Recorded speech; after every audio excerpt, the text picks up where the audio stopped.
मुंबई के किसी अंधेरे सिंगल स्क्रीन थिएटर में अपनी सीट पर खामोश बैठा एक लड़का जब पर्दे की तरफ घूर रहा था तो सामने 100 करोड़ की ब्लॉकबस्टर फिल्म चल रही थी और पूरा सिनेमा हॉल तालियों की गड़गड़ाहट से गूंज रहा था। लेकिन वो लड़का उस जश्न के बीच खून के आंसू रो रहा था। पर्दे पर चल रही वो करोड़ों की कहानी दरअसल इसी लड़के की अपनी लिखी हुई थी, जिसे बिना कोई क्रेडिट दिए, बिना कोई पैसा दिए इंडस्ट्री की एक बहुत बड़ी और ताकतवर मशीनरी ने बड़ी चालाकी से चुरा लिया था और इसे गुमनामी के अंधेरे में धक्के खाने के लिए छोड़ दिया था। अगर मैं अपने देश, अपने भाइयों के लिए अब नहीं लड़ा तो मैं अपनी नजरों में फर्जी बन के रह जाऊंगा और वैसे मैं जी नहीं पाऊंगा सर। आई प्रॉमिस यू, आप मुझे कहीं भी भेज दीजिए, मैं अपने हर एक सिपाही को जिंदा सही सलामत वापस लाऊंगा।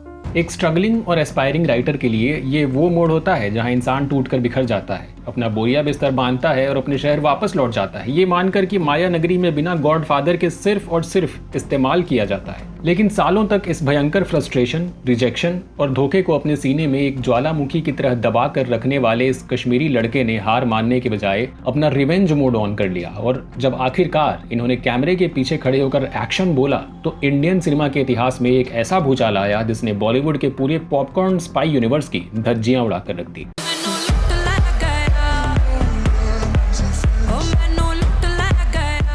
इनके लिए असली अवार्ड बॉक्स ऑफिस का वो 400 करोड़ का कलेक्शन नहीं था, बल्कि वो पल था जब एक स्क्रीनिंग के दौरान आर्मी के परिवारों ने नम आंखों से इनके पास आकर कहा कि आज तक किसी ने उनके बलिदान और उनके परिवार के दर्द को इतने सच्चे रूप में पर्दे पर नहीं उतारा था। और जब 15-16 साल के बच्चों ने इन्हें मैसेज करके कहा कि इनकी फिल्म देखने के बाद उन्होंने अपनी जिंदगी इंडियन आर्मी को समर्पित करने का फैसला लिया है, ये वो मुकाम था जहाँ इस आउटसाइडर ने ये साबित कर दिया कि ये इंडियन सिनेमा में सिर्फ पैसा कमाने नहीं बल्कि एक लेगेसी छोड़ने आए हैं। ना तो कारवां की तलाश है, ना तो कारवां की। आज बेबाक बॉलीवुड के इस डायरेक्टर स्पेशल एपिसोड में हम बात कर रहे हैं उस फिल्म मेकर की जिसने उरी द सर्जिकल स्ट्राइक से लेकर मेगा ब्लॉकबस्टर धुरंधर तक इंडियन सिनेमा की पूरी ग्रामर को बदल कर रख दिया। हम बात कर रहे हैं मास्टर ब्लास्टर डायरेक्टर आदित्य धर की। Ladies and gentlemen, you are not ready for this. हम देखेंगे कि कैसे 12 दिन के एक पागलपन ने 400 करोड़ की आंधी पैदा की, कैसे 9 स्टंटमैन और 12 स्ट्रीट लैंप्स के जुगाड़ से एक national award winning war film shoot की गई और कैसे धुरंधर के उस रूह कपा देने वाले रेड स्क्रीन सीन और 26/11 के असली खौफनाक ऑडियो टेप्स ने बॉलीवुड के फेक स्पाई एक्शन को हमेशा के लिए दफन कर दिया। रहमान डकैत की दी हुई मौत बड़ी कसाईनुमा होती है। कुर्सी की पेटी कसकर बांध लीजिए, क्योंकि एक आउटसाइडर की ये खून पसीने से लिखी गई दास्तान किसी भी थ्रिलर फिल्म से 100 गुना ज्यादा इंटेंस और इंस्पायरिंग है। इस कहानी की शुरुआत होती है 5 सितंबर 2006 को, जब सपनों के बोझ तले दबे हुए आदित्य मुंबई के छत्रपति शिवाजी टर्मिनस पर उतरे थे। लेकिन इनका यहाँ होना अपने आप में किसी मेडिकल चमत्कार से कम नहीं था। आदित्य धर बचपन से ही सिवियरली डिसलेक्सिक थे, एक ऐसी न्यूरोलॉजिकल कंडीशन जहां इंसान के लिए अक्षरों को पहचानना, उन्हें जोड़कर पढ़ना और समझना किसी पहाड़ तोड़ने जितना मुश्किल काम के बराबर होता है। और आज भी अगर इन्हें किसी किताब या स्क्रिप्ट के 2-3 पन्ने पढ़ने हों तो उस काम में इन्हें पूरा एक दिन लग जाता है, जो कि एक आम इंसान के लिए महज कुछ मिनटों का काम है। एक ऐसा इंसान जिसके लिए पढ़ना और लिखना एक भयंकर डिसेबिलिटी थी, उसी इंसान का स्क्रिप्ट राइटिंग के प्रोफेशन में अपना करियर बनाने का फैसला समझ से परे था। पढ़ाई में ये बेहद कमजोर थे, क्लास में हमेशा पीछे छूट जाते थे। इनका कश्मीरी पंडित परिवार भले ही किसी फिल्मी बैकग्राउंड से नहीं था, लेकिन इनके घर में हमेशा क्लासिकल म्यूजिक की महफिलें सजती थी, नाटकों की चर्चा होती थी और बड़े बड़े आर्टिस्ट्स का आना जाना लगा रहता था, जिसने इनके अंदर की उस आर्टिस्टिक आग को शायद कभी बुझने नहीं दिया और इन्हें कहानियों की दुनिया से जोड़े रखा। मतलब आप पीओके और अफसर चीन को भारत देश का हिस्सा नहीं मानते? क्या बात कर रहे हैं आप? जान दे देंगे हम उसके लिए। मुंबई आने के बाद का इनका सफर किसी भी आउटसाइडर की तरह ही बेहद क्रूर और दर्दनाक था, जहां ये अपनी लिखी हुई ओरिजिनल कहानियों को लेकर बड़े प्रोड्यूसर्स और स्टूडियोज के चक्कर काटते थे, उन्हें अपने पूरे कॉन्सेप्ट्स नैरेट करते थे, लेकिन वो स्टूडियोज इन्हें रिजेक्ट करके बाहर निकाल देते थे और कुछ ही महीनों बाद वही स्टूडियोज हूबहू उसी कहानी पर 100 करोड़ की फिल्में बनाकर किसी और राइटर के नाम से रिलीज कर देते थे। अपनी आंखों के सामने अपनी दिन रात की मेहनत और अपने आइडियाज को दूसरों के नाम पर बिकता हुआ देखकर एक एस्पायरिंग राइटर के तौर पर इनका धैर्य पूरी तरह से जवाब दे चुका था। ये थक चुके थे, टूट चुके थे और इनके मन में बार बार ये ख्याल आने लगे कि अब इस माया नगरी को छोड़कर वापस लौट जाने का वक्त आ गया है। लेकिन मुंबई के इस क्रूर शहर में सरवाइव करने के लिए जब इन्होंने छोटे मोटे काम करना शुरू किया, गानों के लिरिक्स लिखे, फिल्मों में बतौर असिस्टेंट डायरेक्टर काम किया, तो इसी संघर्ष के दौरान आक्रोश और तेज जैसी फिल्मों के सेट पर इनकी मुलाकात इंडस्ट्री के उन दिग्गजों से हुई जिन्होंने इनके टैलेंट की असली कीमत पहचानी।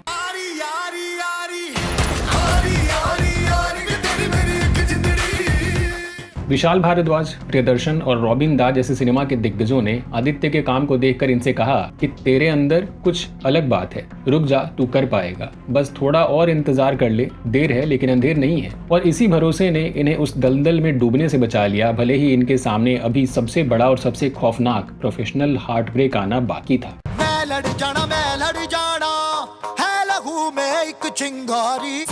बॉलीवुड में कहा जाता है कि अगर आपकी किस्मत में जिंक्स यानी पनौती लग जाए तो आप चाहे जितनी भी मेहनत कर लें, आपका प्रोजेक्ट कभी फ्लोर पर नहीं जा पाता। और आदित्य धर के साथ भी ये सिलसिला सालों तक चलता रहा। साल 2013 में ये अपनी पहली फिल्म डायरेक्ट करने वाले थे, लेकिन वो प्रोजेक्ट शुरू होने से पहले ही बंद हो गया। फिर साल 2016 में इन्हें धर्मा प्रोडक्शंस के बैनर तले एक बहुत बड़ी फिल्म डायरेक्ट करने का मौका मिला, जिसका नाम था रात बाकी। ये एक शानदार रोमांटिक एक्शन फिल्म होने वाली थी, जिसमें उस वक्त के सबसे बड़े हार्ट थ्रोब फवाद खान और superstar Katrina Kaif lead role में थे। शूटिंग शुरू होने में महज 15 दिन बाकी थे, सेट्स बन चुके थे, क्रू तैयार था और इनका डायरेक्टर बनने का वो सालों पुराना सपना आखिरकार सच होने जा रहा था। लेकिन 18 सितंबर 2016 की उस मनहूस सुबह जम्मू कश्मीर के उरी में एक भयंकर आत्मघाती आतंकी हमला हुआ, जिसमें इंडियन आर्मी के कई जवान शहीद हो गए। इस हमले ने पूरे देश के साथ साथ बॉलीवुड के भी समीकरण रातों रात पलट कर रख दिए। जम्मू कश्मीर के उरी में सेना की 12 यूनिट के बेस पर हुए आत्मघाती हमले में सेना के 17 जवान शहीद हो गए हैं। इस हमले के ठीक 2 दिन बाद 20 सितंबर को राजनीतिक पार्टियों के कार्यकर्ताओं ने धर्मा प्रोडक्शंस के ऑफिस पर धावा बोल दिया। वहां जमकर पत्थरबाजी की और खुली धमकी दी कि अगर धर्मा के किसी भी फिल्म में पाकिस्तान का कोई भी एक्टर दिखा तो वो उन फिल्मों को बनने ही नहीं देंगे। एक तरफ धर्मा का ऑफिस और पूरा क्रू इस बात को लेकर पैनिक में था कि महज 15 दिन में फवाद खान का रिप्लेसमेंट कहां से लाया जाए, और दूसरी तरफ आदित्य समझ चुके थे कि इनकी किस्मत ने एक बार फिर इनके साथ बहुत भद्दा मजाक किया है और ये फिल्म अब कभी नहीं बन सकेगी। यहाँ धर्मा ऑफिस में लोग फवाद के रिप्लेसमेंट को लेकर माथापच्ची कर रहे थे, और वहां दूसरी तरफ इंडियन आर्मी ने उस हमले का बदला सर्जिकल स्ट्राइक करके ले लिया। और इसी के बाद आदित्य के दिमाग में एक ऐसी बिजली कौंधी जिसने इनके करियर की दिशा हमेशा के लिए मोड़ दी। उरी हमले का हैंडलर कौन था? प्लानिंग कहाँ हुई थी? मैडम, हमें कुछ नहीं पता। हम तो बटमालों में अखरोट का बिजनेस करते हैं। ज्यादा नाटक किया ना तो तेरे अखरोट तेरे मुंह से बाहर निकाल दूंगी। एक कश्मीरी होने के नाते इन्होंने घाटी की खौफनाक हकीकत को दिन रात जिया था। इन्होंने उन आर्मी वालों का वो दर्द सुना था जो हमेशा कहते थे कि उन्हें कभी वापस जवाब देने का या बदला लेने का मौका नहीं दिया जाता। और आखिरकार जब वो मौका सेना को मिला तो इनका वो ऑब्सेशन जाग उठा कि ये नामुमकिन ऑपरेशन आखिर अंजाम कैसे दिया गया। उन्हें कश्मीर चाहिए और हमें उनका sir. Are you ready, boys? जय हिंद। इन्होंने तय कर लिया कि जिस आतंकी हमले की वजह से इनकी फिल्म डब्बे में गई है, ये उसी हमले और उसके करारे जवाब पर एक ऐसी फिल्म लिखेंगे जो इंडियन सिनेमा के इतिहास में अमर हो जाएगी, भले ही इसके लिए इन्हें अपनी जिंदगी की आखिरी जमा पूंजी तक ही क्यों न दांव पर लगानी पड़े।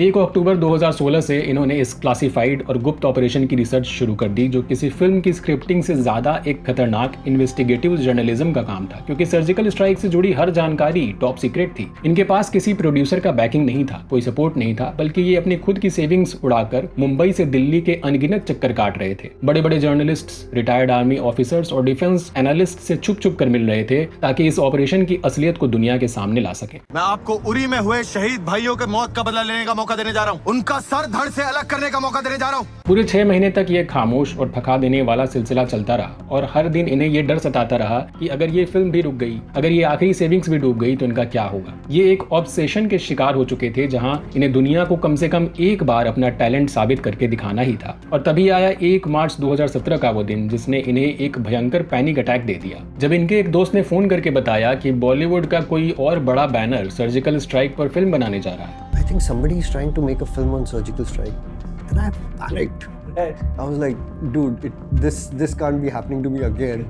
इतनी बार अपनी फिल्मों को बनते बनते टूटते हुए देखने वाले आदित्य बुरी तरह घबरा गए कि कहीं ये कहानी भी इनके हाथ से ना निकल जाए, और इसी खौफ ने इनके अंदर एक ऐसे क्रेजी मॉन्स्टर को जन्म दिया जिसने इन्हें एक कमरे में 12 दिन के लिए पूरी तरह से कैद कर दिया। उन 12 दिनों में इन्हें पता नहीं था कि इन्होंने खाना कब खाया है, ये कब सोए हैं, या बाहर की दुनिया में क्या चल रहा है। ये सिर्फ और सिर्फ उस रिसर्च को एक पावरफुल स्क्रीन प्ले में तब्दील कर रहे थे। और यकीन मानिए, एक डिस्लेक्सिक इंसान के लिए महज 12 दिन में एक पूरी फिल्म का ड्राफ्ट तैयार कर देना किसी अलौकिक चमत्कार से कम नहीं था। स्क्रीन प्ले पूरा होते ही इन्होंने इसे अपने मैनेजर चैतन्य को भेजा, जिसने इसे RSVP की प्रोड्यूसर सानिया कंवर को थमाया और हिदायत दी कि इसे अगले 2 घंटों के अंदर पढ़ना ही होगा, क्योंकि कोई और भी इस सब्जेक्ट पर फिल्म बनाने की फिराक में है। सोनिया ने वो स्क्रिप्ट पढ़ी और वो इतनी इंप्रेस हुई कि उन्होंने तुरंत रॉनी स्क्रूवाला को फोन घुमाया, जो उस वक्त विजाग जाने की एक फ्लाइट में बोर्ड कर रहे थे और जो आमतौर पर किसी भी स्क्रिप्ट को पढ़ने के लिए 15 से 20 दिन का वक्त लेते थे। लेकिन सोनिया की जिद पर रोनी ने उस फ्लाइट में ही उस स्क्रिप्ट का पहला पन्ना पढ़ा, फिर दूसरा, फिर तीसरा, और जब तक वो फ्लाइट विजाग में लैंड हुई, रोनी स्क्रूवाला उस स्क्रिप्ट को खत्म कर चुके थे और उन्होंने तुरंत सोनिया को फोन करके कहा कि चाहे कुछ भी हो जाए, RSVP ये फिल्म बना रहा है। बाद में जब ये स्क्रिप्ट अप्रूवल के लिए इंडियन आर्मी के पास गई तो पता चला कि इंडस्ट्री के करीब 12 प्रोड्यूसर्स इस टॉपिक पर फिल्म बनाना चाहते थे, लेकिन किसी के पास अभी कहानी तैयार नहीं थी। सब सिर्फ आर्मी से परमिशन मांग रहे थे, जबकि इनकी वो 6 महीने की खून पसीना एक कर देने वाली रिसर्च आर्मी के हर चेकलिस्ट पर खरी उतर चुकी थी।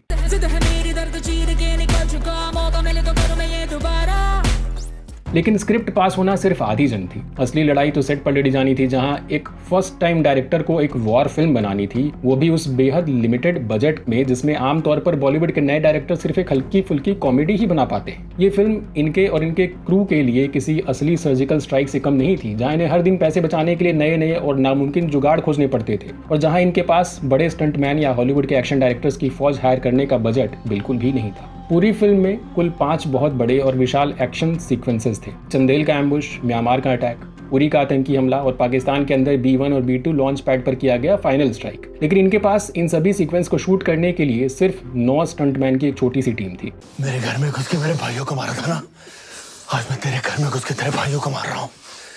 इंडियन आर्मी कहते हैं हमें। इन्होंने पूरे शूट के दौरान उन्हीं 9 लोगों को बार बार रिपीट किया। कभी उनके सर पर पगड़ी बांध दी जाती, कभी उनके चेहरे पर कोई गहरा स्कार बना दिया जाता, तो कभी उन्हें अलग अलग तरह की दाढ़ी पहनाकर कैमरे के सामने खड़ा कर दिया जाता और ऑडियंस को कभी भनक तक नहीं लगी कि पूरी पाकिस्तानी और आतंकी फौज दरअसल सिर्फ 9 लोगों की ही एक टीम थी। पीओके में घुसना तो आसान होगा, लेकिन मुश्किल होगा अटैक के बाद वहां से वापस आना। I understand sir.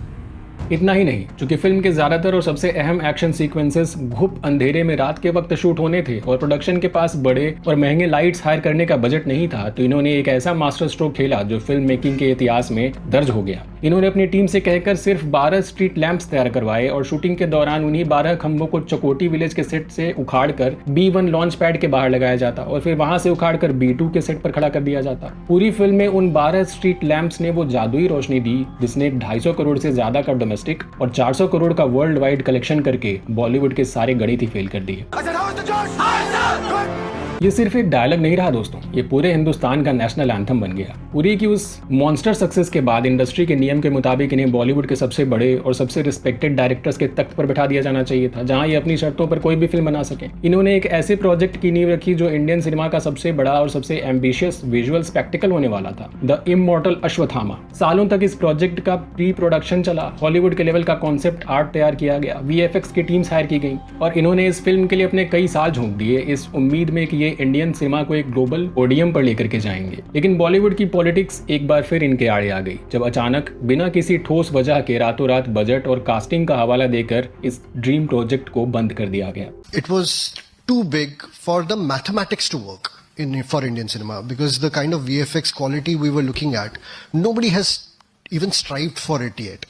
जिस डायरेक्टर ने इंडस्ट्री को 400 करोड़ की ब्लॉकबस्टर दी हो, उसी इंडस्ट्री की साजिशों ने इनका सबसे बड़ा सपना इनके हाथों से छीनकर इन्हें ये एहसास दिलाने की कोशिश की कि ये शायद सिर्फ एक 1 हिट वंडर थे और ये अश्वत्थामा जैसे महाकाव्य को हैंडल करने के लायक ही नहीं है। इंडस्ट्री के कई लोगों ने मान लिया था कि ये भयंकर साइकोलॉजिकल झटका इनके करियर को हमेशा के लिए खत्म कर देगा, लेकिन वो लोग भूल गए कि ये वही इंसान है जिसने 12 दिन के पागलपन में उरी लिख डाली थी। अश्वत्थामा के बंद होने ने इन्हें तोड़ा नहीं, बल्कि इनके अंदर उस वेंजेंस मोड को पूरी तरह एक्टिवेट कर दिया, जहां इन्होंने कसम खा ली कि अब ये एक ऐसा मैग्नम ओपस प्रोजेक्ट बनाकर दिखाएंगे जो बॉलीवुड के सारे खोखले स्पाई यूनिवर्स को पैरों तले रौंद कर रख देगा। और इसी बदले की आग और परफेक्शन की कोख से जन्म हुआ उस फिल्म का जिसने पूरे इंडियन सिनेमा को हिला कर रख दिया, धुरंधर।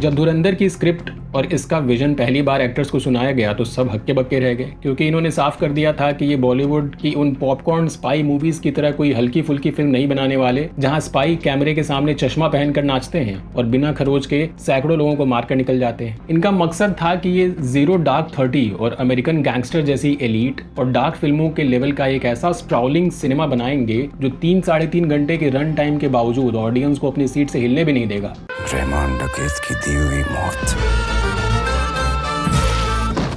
बड़ी कसाईनुमा होती है। धुरंधर में इन्होंने जिस तरह का चैप्टर वाइज ट्रीटमेंट दिया, जिस तरह से कैरेक्टर्स को इंट्रोड्यूस किया और जिस तरह से फिल्म के फोकस को हमारी टेरिटरी से हटाकर दुश्मनों की टेरिटरी में सेट किया, वो हिंदी सिनेमा के लिए काफी अलग था। लेकिन इस फिल्म का सबसे बड़ा मास्टर स्ट्रोक और सबसे रूह कपा देने वाला हिस्सा वो था जहां इन्होंने 26/11 के मुंबई आतंकी हमलों के उन असली और खौफनाक ऑडियो रिकॉर्डिंग्स का इस्तेमाल किया, जहां पाकिस्तान में बैठे हैंडलर्स अपने आतंकियों को निर्देश दे रहे थे। थिएटर के घुप अंधेरे में जब सामने स्क्रीन पूरी तरह से खून जैसी लाल हो जाती है और बैकग्राउंड में वो असली ऑडियो गूंजता है जहां हैंडलर कह रहा है इसको ऐसे बिठाकर सर पर ऐसे गोली मार, और आतंकी पूछ रहा है कि इसको कैसे मारूं, ऐसे मारूं या वैसे मारूं। काफिरों को मारने की वो असली नफरत भरी आवाजें सीधे थिएटर्स में बैठे लोगों का खून खौलाकर रख देती है और उस रेड स्क्रीन के भयंकर इम्पैक्ट से पूरी ऑडियंस सिहर उठती है।